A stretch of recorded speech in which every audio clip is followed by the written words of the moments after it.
I'm Dr. Robert Perkins, Acting President of the College of Certified Psychophysiologists, and this is the third video in a series of videos addressing a national news story that ran in early September that contained inaccurate facts and painted a negative picture and image of the school and myself personally. This article, backed by quotes from experts, labeled our school as a diploma mill. Again, I reiterate, the College of Certified Psychophysiologists is not a diploma mill, nor does it meet the U.S. Department of Education, Federal Bureau of Investigation, or U.S. Department of Justice definition of a diploma mill. The College of Certified Psychophysiologists is a legal degree-granting institution registered in the state of California. Today I'm going to address another one of the experts who was quoted in this article, Barmak Nassirian, and his agenda for saying what he did. I'm also going to talk about how Barmak Nassirian is so widely used in the media, his connection with other expert Alan Etzel, and then I am going to talk about the accreditation process in the United States and what Barmak Nassirian actually testified at a congressional hearing about how ineffective it is and why we have chosen not to start down that road to accreditation at this time. Before I begin, I want to take this opportunity to thank all of my colleagues, faculty, and staff who have been so supportive during this time while our school was being unfairly attacked, and for the words of continual encouragement. I invite them and members of the general public to continually check our website, as information will continue to be posted regarding the recent events of these inaccurate portrayals of our school. What is that? Who do you represent? We represent about 420 public four-year institutions across the United States. Barmak Nassirian, a higher education expert who was quoted in a recent inaccurate article about our school, is very well known in the field of higher education. He has served many organizations that are stakeholders in the education system within the United States. But who really is Barmak Nassirian? And we are back with Barmak Nassirian, who is the Director for Federal Policy Analysis at the American Association of State Colleges and Universities. Let's just begin with AASCU. Barmak received a master's degree in comparative literature from the University of Maryland with a fellowship from the Center of Philosophy of Law at the prestigious Free University of Brussels. And the comparative literature program at the University of Maryland is a very intense program of literature review and study, which gives the individual a field of expertise in literature and certainly ensures anyone graduating from this program or a similar program is very educated, very well read, specifically in the field of literature. So that's his educational background. Now let's look at some of his work experiences. In 2010, Barmak was employed by the American Association of Collegiate Registrars and Admission Officers. And according to the information from PBS website, where Barmak was interviewed during the production of the documentary College Inc., which presented how for-profit universities are changing the landscape and threatening traditional public higher education institutions for competing for federal funding, student loans to pay for tuition, Barmak was listed as the Associate Director for External Relations and Lobbyist with the American Association of Collegiate Registrars and Admission Officers, also known as the AACRAO. A lobbyist? Well, what is a lobbyist anyway? Well, a lobbyist is one who conducts activities aimed at influencing or swaying public officials, and especially members of a legislative body of legislation, so he's an influencer who presents information to sway public officials. Okay, I get it. And in 2013, we know he was the Director of Federal Relations and Policy Analysis for the AASCU, American Association of State Colleges and Universities, and this is an organization that represents public state institutions, which at the time was about 420. And finally, in 2021, he assumed his current role as Vice President of Higher Education Policy with Veterans Education Success, a nonprofit based out of Washington, D.C. In a statement by the president of that organization, she proclaimed in a press release that Barmak brings a wealth of experience in federal post-secondary policy, and his insights and keen understanding will be an incredible asset to our growing team. The press release also went on to say he brings 30 years of experience in higher education and is a nationally known expert in institutional finance, accreditation, and federal student aid. He also brings with him a wide network of contacts on both sides of Capitol Hill, within key federal agencies as well as within the media.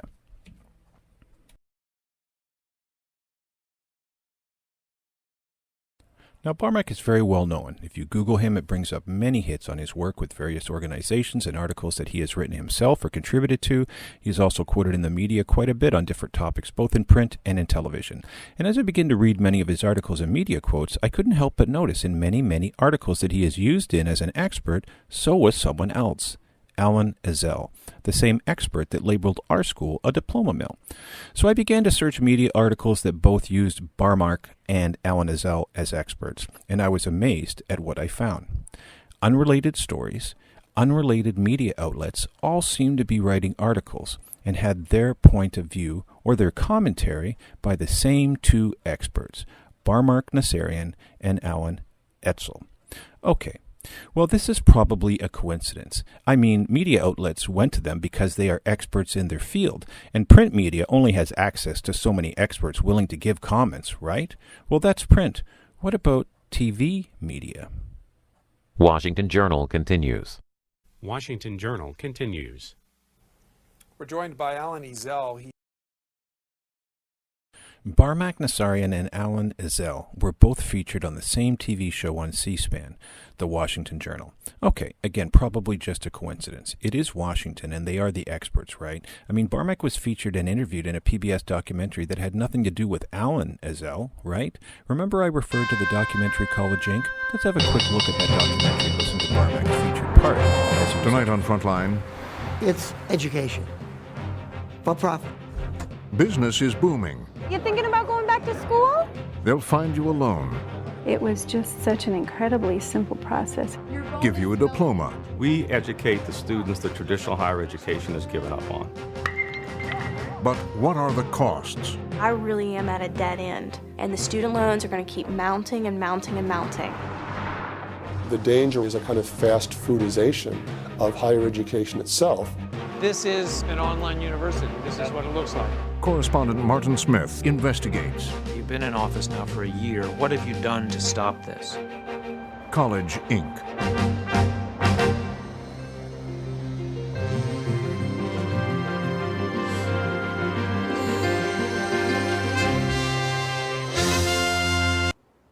If you default on a federal student loan, you will be hounded for life. Barmak Nassirian is a Washington representative of traditional colleges. It is the most collectible kind of debt there is. It is non-dischargeable in bankruptcy. They will garnish your wages. They will intercept your tax refunds. They will sue you in court. There is you become ineligible for federal employment. You become ineligible for any other kind of federal benefit. Increasingly, many states piggyback those prohibitions. So it ruins you. We constantly hear declarations of good news. All of the official stakeholders tout what strikes one as impressively low default rates. Well, of course, the reason is because we're not counting all of them. In federal financial aid, because of very heavy lobbying by institutions, default is defined as non-repayment within a very narrow window of currently only 2 years from the first date that you enter repayment. So if you can push defaults outside of that window, they go away. It shouldn't surprise anybody that a tremendous amount of money goes into lobbying here. The one requirement here for all of the rest of their practices to ensue is that billions of dollars of federal money flow with no accountability, no oversight, and minimal regulations. Okay, so he is very educated, very well-read individual with a polished skill set of lobbying, which is also known as conducting activities aimed at influencing or swaying public officials. And because of his expertise, he was chosen to participate in this documentary. And this is independent of fellow expert Alan Ezell, right? That's what I thought, until I began to investigate a little further. This show was a segment of the series Frontline, which is a PBS regular documentary.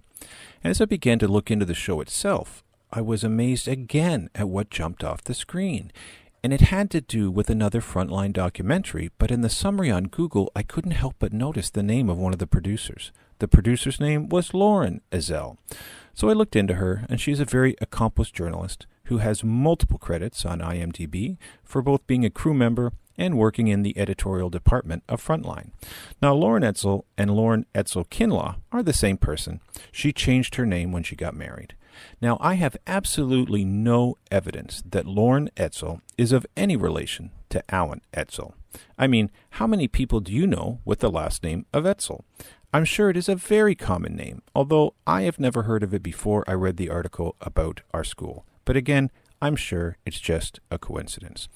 Now, remember when Barmak worked for the AASCU? Well, of what relevance is that to what I'm talking about right now, you ask? Well, the current president of that organization is a woman by the name of Mildred Garcia. She is the current president of the American Association of State Colleges and Universities. But Dr. Garcia has another position that is important in this, because what is that position? Well, it just so happens she serves on the board of directors of PBS. You know, the same network that produced the Frontline documentary that Barmak was featured in. The Frontline PBS series, which Lauren Ezell has a producer job there. Yes, that one. But again, I'm sure it's just a coincidence.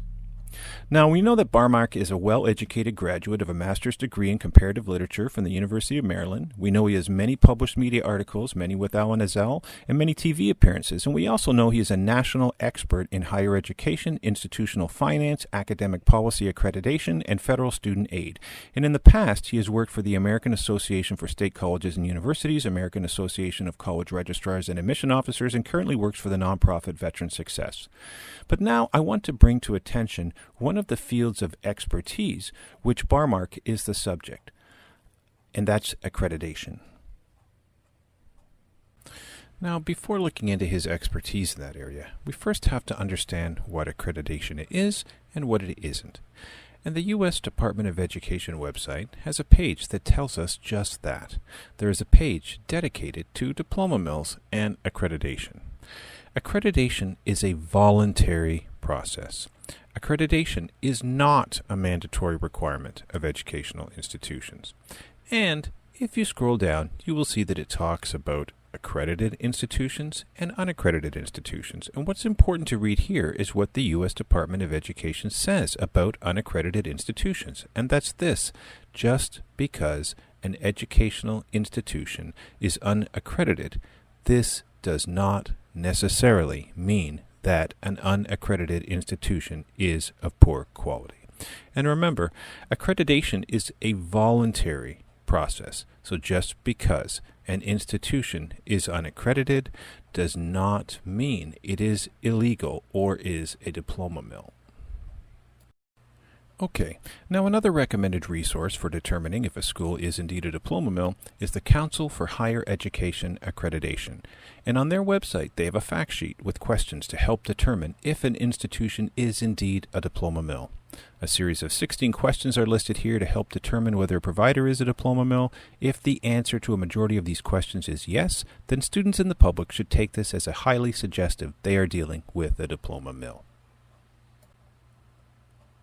So I've taken the liberty of transposing those questions here, and we'll go through them line by line, answering them about the College of Certified Psychophysiologists. First question: can degrees be purchased?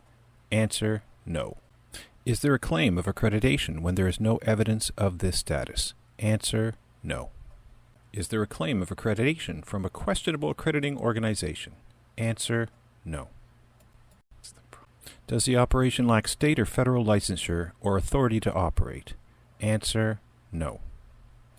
Is little, if any, attendance required of students? Answer: well, we're an online college, so it's not really applicable. Are few assignments required of students to earn credits? Answer: no.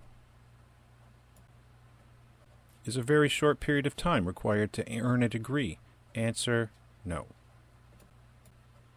Are degrees available based solely on experience or resume review? Answer: no. Are there few requirements for graduation? Answer: no. Does the operation charge very high fees as compared with average fees charged by higher education institutions? Answer: no. Alternatively, is the fee so low that it does not appear to be related to the cost of providing legitimate education? Answer: no. Does the operation fail to provide any information about a campus or business location and relies only on a postal box? Well, we're an online school, we don't have a campus, so that's not really applicable. Does the operation fail to provide a list of its faculty and their qualifications? Answer: no. Does the operation have a name similar to other well-known colleges and universities? Answer: no. Does the operation make claims in its publication for which there is no evidence? Answer, no. As you can see, the College of Certified Psychophysiologists answered no to each and every question used by this agency to help vet and determine if a school is indeed a diploma mill. We are not. Now, in order for you to have an understanding of accreditation, you also have to have a good understanding of the different types of educational institutions within the United States.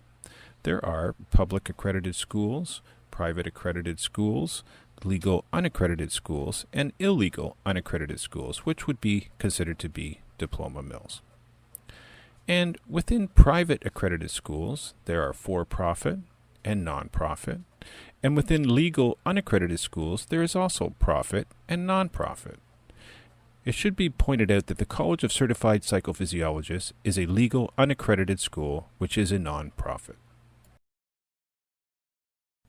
Now, the primary benefit of accreditation is that students have access to federal student loan funding to pay the school directly in full for their tuition.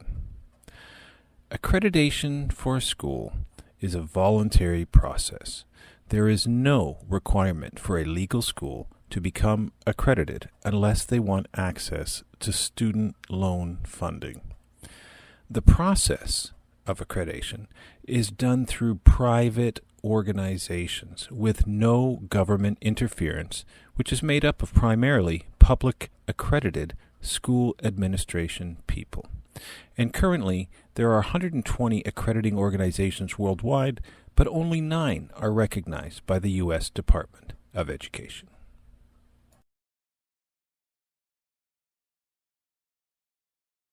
Now, Barmak is a national expert on accreditation. He has written numerous articles and papers on it, been interviewed in the media and on television on this subject, and even testified at a congressional hearing on the very subject of accreditation. His point of view is something that we actually agree on, and it is the very reason why the College of Certified Psychophysiologists has chosen at this time not to pursue accreditation. We're going to look at some quotes of Barmak on this subject from some of the interviews and his testimony before Congress. But the very first statement I want to bring to your attention is this one.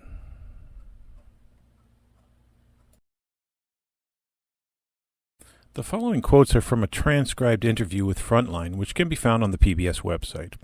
And I quote Barmak, "Accreditation is supposed to be your assurance that some responsible third party has checked the place out and that it is of sufficient quality for you to reliably take advantage of their offerings. That's the theoretical value." The interviewer replied, "But you're saying it's not?" Barmak replies, "Oh no, it's not. Sadly, I believe the primary difference between an institution that is accredited and an institution that is not accredited is that the appearance, the facade of a university operation has been verified by the accreditor, but that the substance has been verified by question. So the big difference between an institution that chooses to operate with no accreditation and one that is accredited and therefore eligible for receipt of federal financing really cannot with any degree of accuracy be described as the one is definitely an illegitimate institution and the other is absolutely above whatever minimum standard of quality you want to choose, that you will absolutely get a quality education. That is not the case. In essence, what he is saying here is just because an institution is accredited doesn't mean it is of good quality, and just because an institution is not accredited doesn't mean it's poor quality. The next quote from that same transcript has Barmak saying, "A disproportionate number of these entities are very high quality, having nothing to do with accreditation. They're just high quality because they're high quality. And accreditors are, in a weird way, and you see this increasingly, frankly, in advertising now, accreditors have become a mechanism by which entities that use it solely to gain access to federal eligibility advertise as sort of co-branded with these spectacularly reputable operations that are spectacularly reputable regardless of their accreditation. They're spectacularly reputable for reasons of their own. That's one of the failings of accreditation." And this third quote from that same interview, Barmak says, "We have a number of regional accreditors, and then there are a number of national accreditors. And in general, the regionals have been viewed as more collegiate. Nothing I say, by the way, is absolutely true, because there are always exceptions. But in general, for-profits tended to be accredited by national accreditors, which had their roots in vocational and technical training, but which have somehow crept all the way up the food chain over years to now be deemed authorities on purely academic programs, all the way up to doctoral offerings. But in general, even the regionals, which used to be disproportionately collegiate accreditors, have been compromised into absorbing some for-profit participation. Because, of course, higher ed is so easily accused of elitism that you almost need to show that sort of ecumenism just so that you can inoculate yourself against charges of random elitism. There have been some very disturbing recent allegations with regard to forum shopping, which we should all be aware of from the financial crisis. In a system where you have multiple venues, where you might get regulatory approval, understandably, as a corporate entity in particular, you have an internal incentive to go to the least rigorous one, right? Very rarely does someone want to subject themselves to the most draconian set of conditions before they become eligible. So yes, institutions have been known to move. I suspect because those moves come out of the jurisdiction of one region and place them squarely under the jurisdiction of another regional accreditor, which has, over time, almost become a magnet for those for-profits that want to move from the national accredited status to regional accredited status. The circumstantial conclusion is readily apparent that there must be a reason why everybody seems to choose the same regional accreditor and why they try to create a geographic nexus so that they can be accredited by that accreditor as opposed to some other one.